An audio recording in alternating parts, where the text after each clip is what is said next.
Yes, sir. Michael Jackson had died and you were done doing what you needed to do there. Where did you go next? Well, we loaded into the blue Escalades. Well, who's we? Myself and security personnel who came with us. Can you tell me who that was? All right. I know Fahim and Alberto for sure. The other gentleman, I'll be guessing. And where were you heading? What was your plan when you left the hospital? Our plan was just to drive and just to be a decoy, to make sure the family and the children got safe and no one really tailed them. We made a right onto, I can't think of what street we made a right on, but right after the hospital we made a right. And not too soon after, I got a phone call, maybe a few minutes, to say it was a detective saying come to the Carolwood property. All right, and when you say we, who was in the car with you when you did this? I remember Fahim and Alberto. Anybody else? I don't remember everyone's name. Now, when you made your statement to police on August 31st, 2000, 2 months after Michael Jackson's death,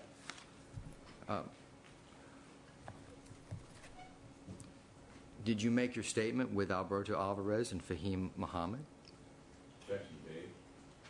Well, Sustained. Refine, please. Well, where were you when you made your statement? Objection, relevant. Where were you? Well, I'm trying to work around. No, I can just ask a proper question. I think you can ask a different question. An office, a supermarket, at home, on the street. Was it one of those kind of locations? Yes, sir. It was in an office. In an office. Was it the police office? No, sir. And in the same office was Alberto Alvarez there? Objection, Dave. Meaning at the time of the interview? I think that's what it asks. Is that what you meant? Yes. No, no, sir. Where was Alberto Alvarez when you were interviewed by police? Objection, relevant. What were the objection? Do you know? No, sir, I don't know. Did you go to this office with Alberto Alvarez? Were we there at the same time? Yes. That's possible. That's possible. Why is it possible? Because I believe he had his meeting there at the same office, And separately. And what about Fahim Muhammad? It's the same. Same day. I'm not sure what day, but it's possible that we crossed paths. We had several meetings in that office. Possible? Yeah, I don't remember. Or it happens. I mean, 2 years ago. I don't remember.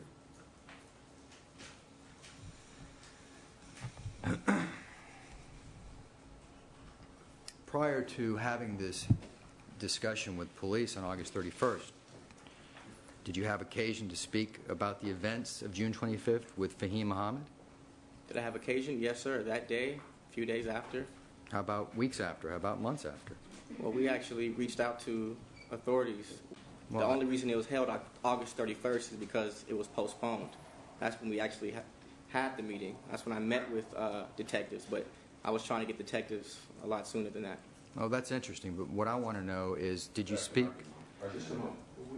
Editorial comments are not appropriate for either party. So Did you- jurors disregard any kind of comments. And remember, questions are not evidence. Only the answers are evidence. Thank you. Did you speak to Fahim Muhammad about the events on June 25th prior to talking to the police?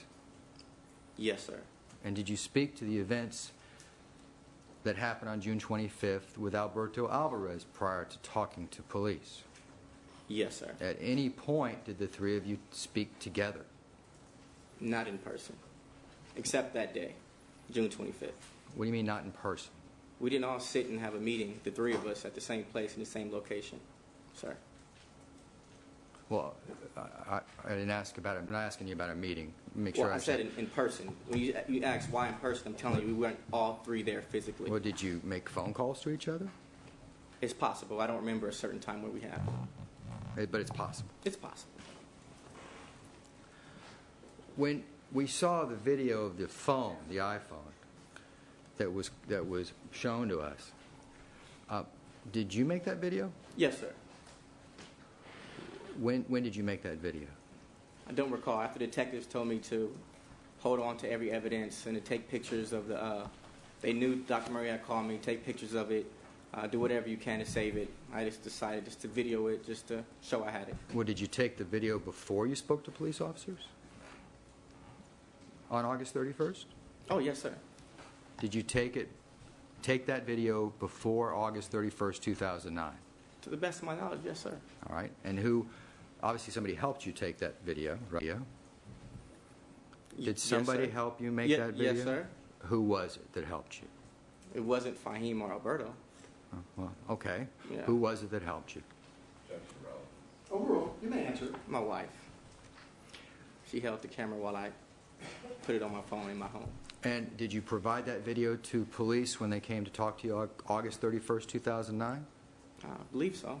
Now, what did you or I think I turned everything in. I mean, I Well- should have. They well, can what have else it. would you have turned in besides the video? I sat and gave my statement, and I believe I turned it in the pictures, or emailed it or something. Or I think so.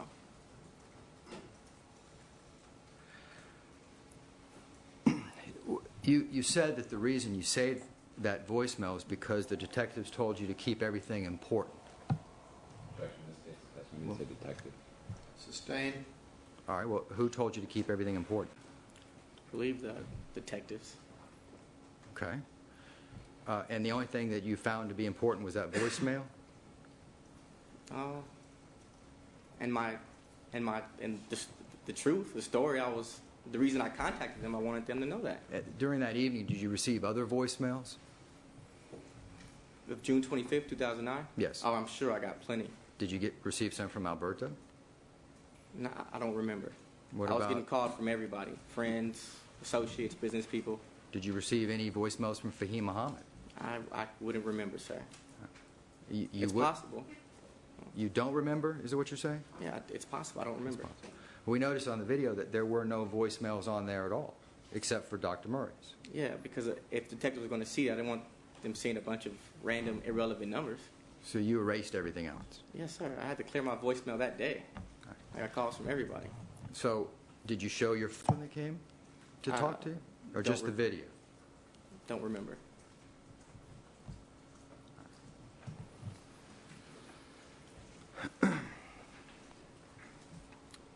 Let's talk about your relationship with Michael. You had been his personal assistant for 2 years, essentially? Yes, sir. And as his personal assistant, you did whatever he asked you to do, essentially. Yes, sir, for the most part. If he wanted you to make phone calls, you made phone calls. Yes, sir. And if he wanted you to pick things up for him, you picked things up for him. Yes, sir. There's really nothing that he could ask you to do that you wouldn't do. He knew what kind of person I was, and he knew what to ask me. I wouldn't, do something illegal, and he knew that. Okay. But other than illegal, you do whatever he asks you to anything. do. He wouldn't ask me to do anything illegal, so anything he asked me, of course, I would do it. Okay. And were you also, did you also start, Mr. Williams, as sort of a conduit for people who wanted to get in touch with Michael Jackson? Sort of an agent in case they wanted to get in touch with Michael Jackson? They would call you? For the most part, he had his own personal cell phone, which family and close friends had, which I had nothing to do with. But if he didn't want someone to have his number, or someone didn't have his new number, then they would call me, and I would relay the message. And oftentimes people from AEG would call you, for instance? Yeah, they had his number, and they called him sometimes, but it wasn't unnormal at all for me to get a call from someone. Okay. And then you would hook him up with Michael Jackson? Sometimes I'd be right by him, give him the phone. Or Okay. One of the things that you did as an assistant was to pick up prescriptions for Michael Jackson, Yes, sir. but not in your name. In Michael Jackson's name. Right. And blanket in Right. Harrison Prince's Right, name. right. No, Correct. but you would pick up those prescriptions. Myself or security. And also one of the things you would do is you would accompany Michael Jackson for he would go, Yes, sir. like, for instance, doctor's offices. For the most part, I didn't ever go in them, but I would drive from there and wait outside.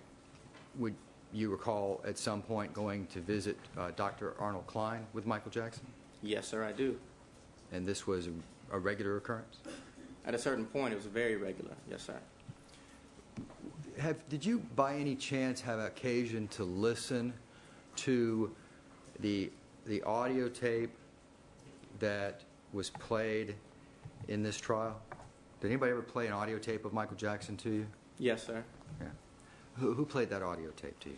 I actually heard it. I was told I wasn't supposed to watch it on TV, but I did see it on the news.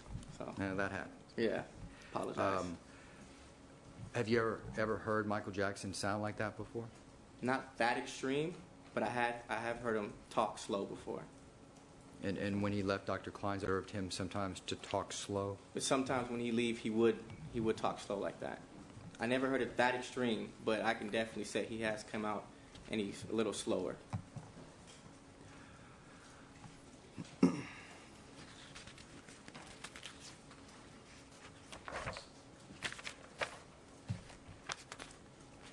When you were asked by the police, actually, you were spoken to, the police spoke to you twice on June 25th, 2009. Is that right, or am I wrong about that? I remember one sit down at the Carolwood property. Okay. I remember speaking to police at the hospital when I gave them Dr. Murray's phone numbers.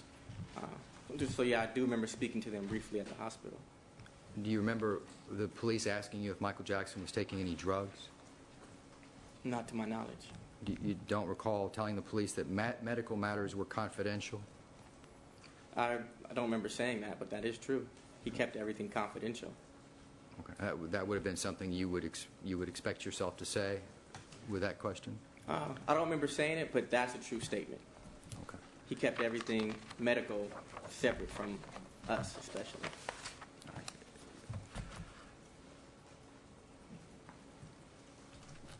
One of the, in addition to taking phone calls from Michael Jackson, sometimes you made phone calls for Michael Jackson. Is that right? That's very normal, yes, sir. Okay. And in fact, we've heard your testimony where you said that you actually called Dr. Murray on occasion for him. Correct. Right? Sounds very familiar. Do you? Yes, sir. I don't remember actually calling him, but that's possible. Okay. But the name sounds familiar, but you don't remember the exact phone call. I don't remember calling him at all, to be honest. But the name sounds But you familiar. said the name sounds very familiar. You don't remember an event in Las Vegas that involved you calling Dr. David Adams? I do remember an event in Las Vegas when a lot of doctor stuff was going on. That was the time Mr. Jackson left with Dr. Murray just by themselves and asked us not to follow. And I remember I did call a doctor. I don't remember speaking to a doctor. I remember giving numbers to Dr. Murray, and I remember that day for sure. Does the name Dr. David Adams have any connection to that date in your memory? Possibly, but I can't truthfully say yes. All right, well, that's all I'm asking for. When one of the phone calls that you made after the Carolwood address on June 25th, 2009, you stayed there for quite some time, didn't you? Stayed there for maybe a few hours. In fact, you were there when the coroner was doing their investigation? I'm not sure if I was there while they was doing their investigation. When I got there, detectives were there. The house was pretty much secured. When I had to go to the restroom, they had to walk me in and walk me out. So they had the house, so they could have been doing it at that time, but I don't have facts to that. Okay, but you stayed after the police left. It was still when police left. I was waiting for the family to get there. The family was on their way. And I asked the detectives or the police, is it okay for the family to come in? And he told me when they're done, then they can come and, they can come in. So I waited. I didn't want to leave because it was new security and, I wanted to make sure the family came and then I felt comfortable leaving. Okay, and that's actually going to be my next question Yes, about sir. opening the house. After the police left, they told you the house was open. That was the police's words to me. What were the words? It's something to the effect that once we're done, it's open. Anybody can go in. He didn't say that, but that's maybe what he was implying. And you also noticed that before you left, that the entire security staff was replaced. Yes, sir. That very night, I got a call saying, I don't know if I got a call. I remember something to the effect of there's new security, and I told the security guys just follow instructions, let the new security come. When they relieve you, fine. But I asked a few security to stay until the Jackson family got there. But the new security was already outside. Right? Did it surprise you that the security staff was replaced? I don't know if surprise is the word. It is what it is. That's, he just died. They want new security. I just followed instructions. All right, but face value, you checked into it first to make sure that it was being replaced. Yeah, I made sure it was. Yes, sir. Who did you make sure with? I either called Frank. I called one of his managers, either Frank DeLeo or Randy. I called some. I'm not sure who I called exactly, but I did call someone. Do you remember making a phone call to Randy Phillips that night? It's very possible. How about Dr. Tome? I don't think I called him that night. Do you know of anybody calling him? It's possible. It's possible. Okay, thank you, Mr. Williams. Mr. Chernoff, thank you. Redirect examination? Thanks, Mr. Walgren? Mr. Williams, defense attorney asked you about Michael Jackson being driven to Dr. Klein's office. Yes, sir. Okay. And when Michael would come out of Dr. Klein's office, I think you indicated sometimes you'd have, would it be a slower speech pattern? That wasn't unusual. That wasn't ever, but I have noticed that before. Okay. And what I've referred to in this case is the iPhone voice recording. You heard that through news accounts of this case? I'm sorry, iPhone news recording? The iPhone voice recording of Michael in what sounds like a very intoxicated state. You heard that yes, sir. on the news? Yeah, it was all over the news. The Okay. TV was on, yeah. So. Had you ever heard Michael in that extreme of a state? Never have I heard of that extreme. Was that shocking to you? Yeah, it's kind of sad, but that was pretty extreme. Okay, and you had never heard him like that before? No, sir. Okay, thank you. Nothing further on. Mr. Walgren, thank you. Mr. Chernoff, recross? Yes. Had you ever, in your capacity as assistant, had you ever called a person by the name of Sherilyn Lee for Michael Jackson? Had you ever called Sherilyn Lee because Michael Jackson was sick? I remember Fahim called her one time. Okay, that's Because all I she have. was Thank sick. you very much. I'm That's sorry, it. because what? Because he was not feeling well. Okay. Mr. Chernoff? You need a moment? Okay. Thank you.